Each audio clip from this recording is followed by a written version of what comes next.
Hi everyone, this is Dr. Nitin Chhoda and welcome to this episode of Ignition Time. Folks, so today the Senate Majority Leader Chuck Schumer, there he is. What's up, Chuck? And the Senate Minority Leader, his best friend, actually not his best friend, the bane of his existence, Mitch McConnell, there he is. What's up, Mitch? Were on the floor of the Senate and they said something that I thought was genuinely funny.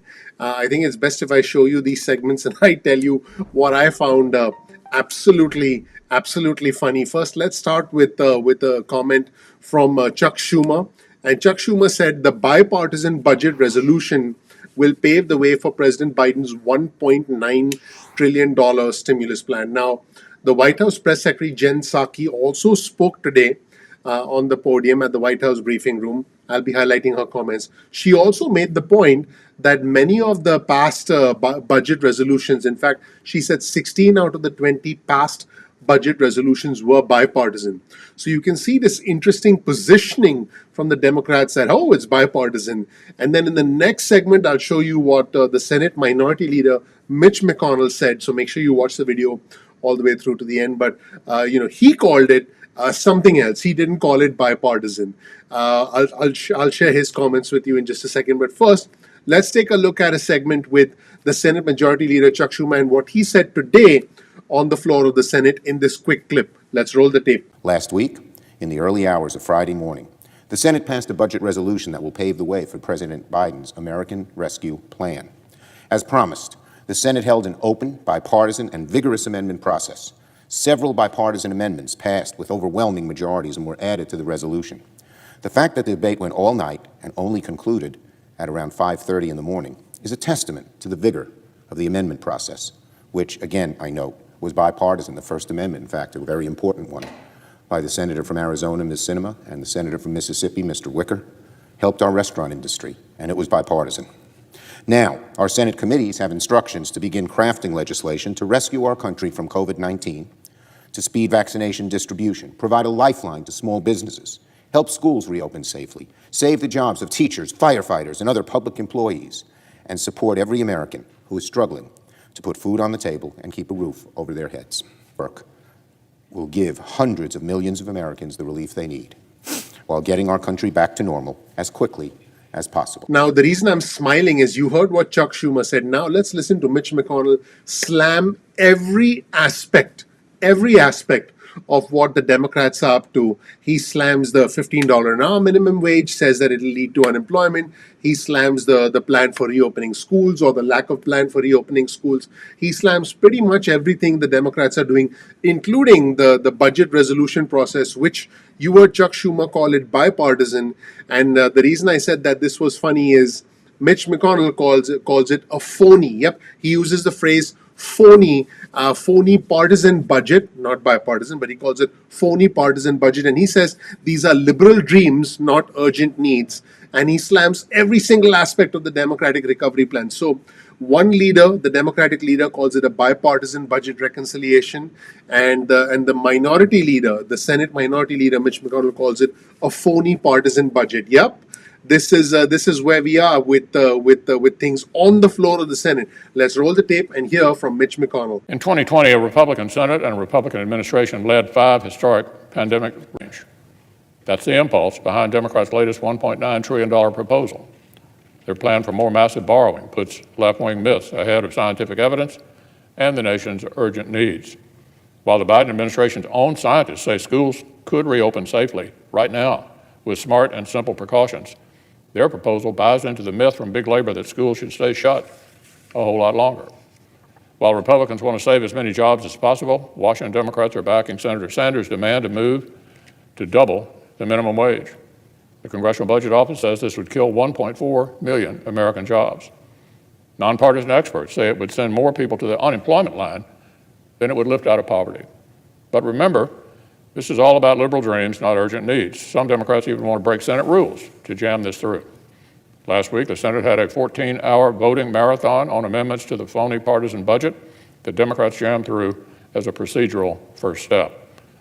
We got senators on record on a host of questions that matter to American families. Sadly, Democrats blocked our efforts to say that at the very least, school districts where teachers have been vaccinated certainly need to reopen. to press states to accurately report nursing home deaths, to protect the free exercise of religion, and several more. Other amendments divided Democrats and were adopted. For example, over some Democrats' objection, the Senate said illegal immigrants should not receive stimulus checks, that the Keystone XL pipeline should not be canceled, and that our government should not declare war on fracking. But, amazingly enough, at the end of the night, the very same Senate Democrats who sought to appear moderate by supporting these three things turned around and voted in lockstep to strip them all out again. Our colleagues who said they supported these changes voted to strip them right back out at the end of the evening. That's about as Washington, D.C. as it gets. For the sake of America's kids, America's jobs, America's health, Democrats should put the political games aside and resume the same kinds of bipartisan talks they demanded constantly all of last year. American families deserve a process and a bill that puts their actual needs at the center. And folks, interesting comments from Mitch McConnell. Let me know what you think in the comment section below. Let's show you this article on your screen from Axios, which says that the CBO, the Congressional Budget Office, said that the $15 minimum wage would increase unemployment but lift 900,000 individuals out of poverty. Now, keep in mind, if an employer is required to provide $15 an hour minimum wage, then the employer, if it's a small business, is going to let some people go, which could potentially increase unemployment while at the same time lifting people out of poverty. This is sort of the double-edged sword associated with the $15 an hour minimum wage. And folks, one person who's a supporter of the $15 an hour minimum wage is Bernie Sanders. There he is. What's up, Bernie? The independent from Vermont. You'll see this tweet on your screen from Bernie Sanders, where Bernie says the CBO has demonstrated that increasing the minimum wage would have a direct and substantial impact on the federal budget. What that means is that we can clearly raise the minimum wage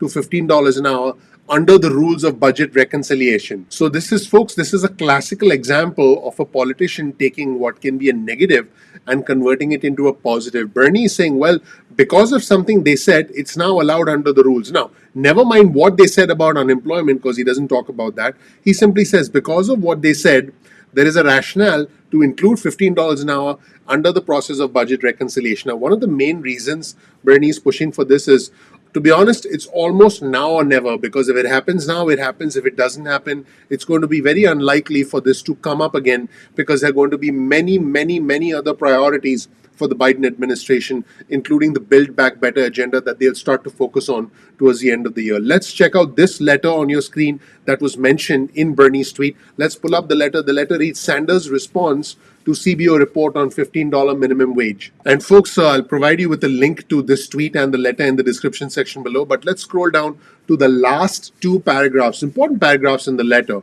The good news, however, is that from a bird rule perspective, the CBO has demonstrated that increasing the minimum wage would have a direct and substantial impact on the federal budget. What that means is that we can clearly raise the minimum wage to $15 an hour under the rules of reconciliation because it's part of the federal budget. That's what Bernie is saying. Again, classical example of taking a negative and converting it into a positive. Bernie also says, I look forward to working with my colleagues in the House and Senate to end the crisis of starvation wages in America and raise the minimum wage to a living wage of at least $15 an hour. Let me know what you think about this push from Bernie, despite the negative connotations of the report from the Congressional Budget Office. And folks, while all this is happening, here's a tweet on your screen from Michael Stratford, who's an education reporter at Politico.